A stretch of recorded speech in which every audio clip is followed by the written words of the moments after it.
केवल एक थप्पड़ लेकिन नहीं मार सकता। यह वाक्य किसी फिल्म का केवल एक डायलॉग ही नहीं बल्कि हमारे समाज की उस हकीकत को भी दिखाता है। और इस शब्द को अगर नाम देना हो तो नाम है घरेलू हिंसा। जी हाँ दोस्तों, कहीं ना कहीं हम सब इस नाम से परिचित हैं। महिलाओं के खिलाफ घरेलू हिंसा आज का नहीं, सदियों पुराना अपराध है।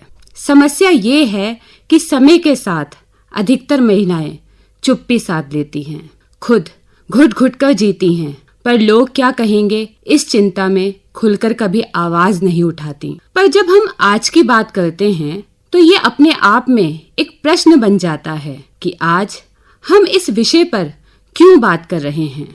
क्योंकि आज की महिलाएं तो पढ़ी लिखी हैं, आत्मनिर्भर हैं, घर और बाहर दोनों जिम्मेदारियों को बखूबी निभाती हैं, तो वह कैसे घरेलू हिंसा का शिकार हो सकती हैं। पर आईने की हकीकत यही है दोस्तों कि आज खुद को मॉडर्न कहने वाली औरतें भी बंद दरवाजों के पीछे प्रताड़ित हो रही हैं। आप ही बताइए कि प्रत्येक वर्ष घरेलू हिंसा के जितने मामले सामने आ रहे हैं, क्या ये चिंता का विषय नहीं है। मुझे ये बताते हुए बड़ा दुख हो रहा है कि कोरोना काल में जब साथ रहकर रिश्तों को मजबूत बनाने का समय था, तब भी ऐसे मामलों में उछाल देखने को मिला था। तब मुख्य कारण यही नजर आया कि जिंदगी अपनी रफ्तार से दौड़ रही थी, रिश्तों को करीब आने का समय नहीं था। सब जिंदगी की दौड़ में भाग रहे थे। अचानक से सब थम गया, सब एक साथ रहने के लिए मजबूर हो गए और ऐसी स्थिति में बुराई, लत और झुंझलाहट ने घर पर ही डेरा जमाया। और परिणाम ये निकला कि लगातार साथ रहने पर बातें बढ़कर बहस में बदली, बहस आगे चलकर हाथापाई और हिंसा में बदल गई। और सबसे ज्यादा इसके शिकार हुई महिलाएं। जब साथ रहकर रिश्तों की डोर को और अधिक मजबूत बनाया जा सकता था, तो क्यों प्यार की जगह हिंसा ने ली?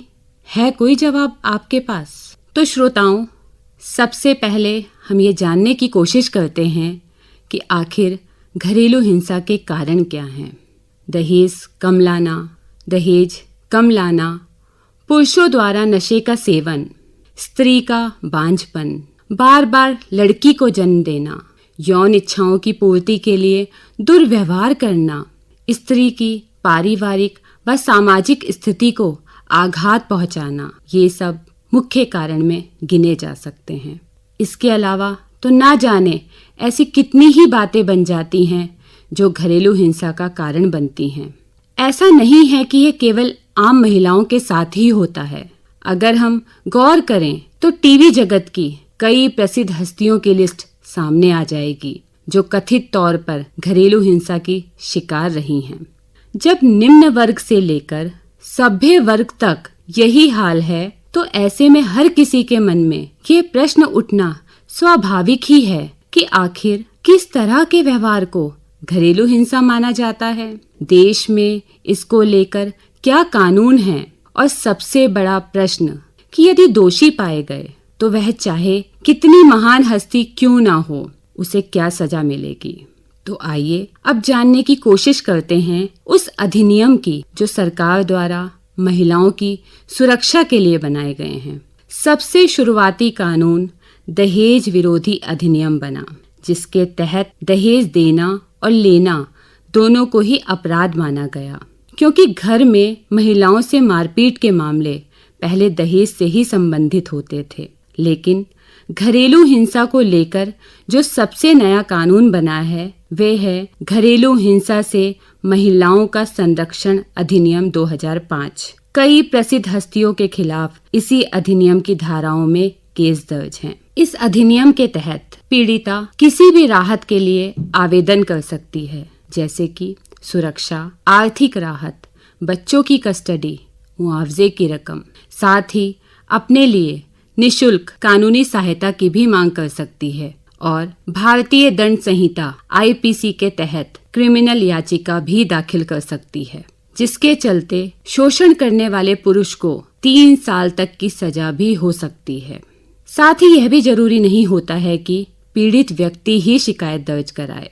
कोई भी संबंधित व्यक्ति शिकायत दर्ज करवा सकता है। घरेलू हिंसा की शिकार किसी भी महिला को कानूनी सहायता, रहने की जगह तथा चिकित्सा की सुविधा देना राज्य की जिम्मेदारी है। दोस्तों, मैं आपसे पूछना चाहती हूँ कि क्यों नारी सुरक्षा एक चुनौती बनकर रह गई है? रोज इस अपराध के नए नए किस्से सुनने को मिलते हैं। आप ही बताइए कि जिस देश में माँ दुर्गा, माँ काली को पूजा जाता है, नवरात्रों में कन्या को देवी का रूप माना जाता है, उसी देश में क्यों हर दूसरी महिला घरेलू हिंसा का शिकार बन रही है? क्यों महिलाएं अपने ही घर में सुरक्षित नहीं हैं? अगर गौर से देखा जाए तो इसका कारण पुरुष प्रधान समाज की विकृत मानसिकता है, जो किसी न किसी रूप में औरतों की आज़ादी और आत्मनिर्भरता को बर्दाश्त नहीं कर पा रहा है। और उनकी यही सोच इस देश को दीमक की तरह खाई जा रही है। परंतु साथ ही मैं आप सभी का ध्यान इस और भी दिलाना चाहती हूँ कि कई महिलाएं इस अधिकार का दुरुपयोग भी कर रही हैं। अभी हाल ही में एक घटना सामने आई है, जिसमें दिल्ली की एक अदालत ने सास ससुर, देवर और परिवार के अन्य सदस्यों पर घरेलू हिंसा व छेड़खानी का झूठा आरोप लगाने पर बहू पर 2 लाख रुपए का जुर्माना लगाया। इस मामले में माना गया कि झूठे आरोपों की वजह से इस परिवार को लंबी कानूनी लड़ाई लड़नी पड़ी। परिवार ऐसे हालात से गुजरा जो पीड़ादायक था। परिवार पर ऐसे आरोप लगाए गए जो बेबुनियाद थे। इस घटना को सुनकर ऐसा लगा कि क्या ऐसा भी होता है? परंतु कहते हैं ना कि एक मछली सारे तालाब को गंदा कर देती है। जो अधिकार स्त्रियों की सुरक्षा के लिए बनाए गए हैं, क्यों उनका दुरुपयोग किया जा रहा है? मैं सभी बहनों से निवेदन करूंगी कि अपने अधिकारों को जानें, समझें, पर ऐसा कोई भी काम ना करें जिसके कारण किसी का भी परिवार मानसिक पीड़ा से गुजरे। साथ ही मैं अपने श्रोता भाइयों से भी पूछना चाहती हूँ कि क्यों हमें किसी भी कानून की आवश्यकता है?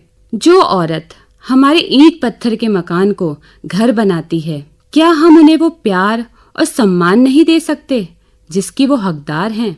इसलिए आओ सब मिलकर आवाज उठाते हैं, अपने अधिकारों का प्रयोग करके इस स्वतंत्र भारत को सही मायने में सबके लिए स्वतंत्र बनाते हैं।